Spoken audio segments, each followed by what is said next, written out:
અક્ષય તૃતીયા પર્વ નિમિત્તે સોના ચાંદીની ખરીદીની વર્ષો જૂની છે પરંપરા। આ વર્ષે અક્ષય તૃતીયામાં સોનાની ખરીદી 40 થી 50% ઘટાડો થયો। આજે સોનાનો 10 ગ્રામનો ભાવ 99,000 રૂપિયા, ગત વર્ષ 10 ગ્રામનો ભાવ 65,000 રૂપિયા હતો, ત્યારે ચાંદીનો ભાવ આ વર્ષે 99,000 રૂપિયા કિલો। ગત વર્ષ ચાંદી 65 થી 70,000 રૂપિયા કિલોનો ભાવ હતો। સોનાના ઊંચા ભાવોને કારણે એડવાન્સ બુકિંગનો પણ ઘટાડો। સોના ચાંદીની ખરીદી પર લોકો મૂકી રહ્યા છે કાપ। સોનાના અત્યંત ઊંચા ભાવોને કારણે નવી ઘરાકી જોવા મળી નથી। તમે જોઈ રહ્યા છો SD ન્યૂઝ ચેનલ ફેઝલ શેખની સાથે। જી સર, ગુજરાતીમાં છે, ગુજરાતીમાં।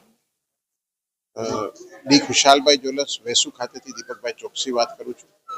આ અખંડ મુહૂર્ત અક્ષય તૃતીયાનું મુહૂર્ત માનવામાં આવે છે। લોકો આજના દિવસે ખૂબ સારા પ્રમાણમાં ખરીદી કરવા માટે અમને લોકોને આગળથી ઓર્ડર પણ આપેલા હતા અને આજે સવારે અમે 7:30 વાગ્યાથી શોરૂમ ઓપન કરેલા છે અને કસ્ટમર કન્ટિન્યુઅસ ખરીદી કરી રહેલું છે।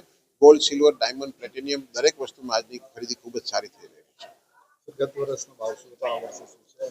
ગત વર્ષમાં જોવા જાય તો ગઈ વર્ષમાં લગભગ અંદાજિત 65,000 રૂપિયા જેવો સોનાનો ભાવ હતો 10 ગ્રામનો, જે આ વખતે 99,000 રૂપિયા પર 10 ગ્રામનો ભાવ છે અને ચાંદીમાં લગભગ અંદાજિત 65,000 થી 70,000 રૂપિયા વચ્ચે પર કેજીનો ભાવ હતો, એ અત્યારે 99,000 રૂપિયા પર કેજીનો રેટ છે। એટલે ઓવરઓલ જોવા જાય તો આ વર્ષે 30 થી 40% જેવો જે ઉછાળો આવ્યો છે એ ઉછાળા અત્યારે ગત વર્ષની સરખામણીમાં છે અને કસ્ટમર ગણતરીમાં લઈએ તો કસ્ટમર જે 10 ગ્રામ સોનું ખરીદી રહેલું હતું એ આજે 5 ગ્રામથી 6 ગ્રામ સોનું ખરીદી રહેલું છે। ઓવરઓલ જ્વેલર્સનું જે પોતાનું કન્ઝમ્પશન ગોલ્ડનું જે છે એ આ વર્ષે થોડું ઓછું થયું।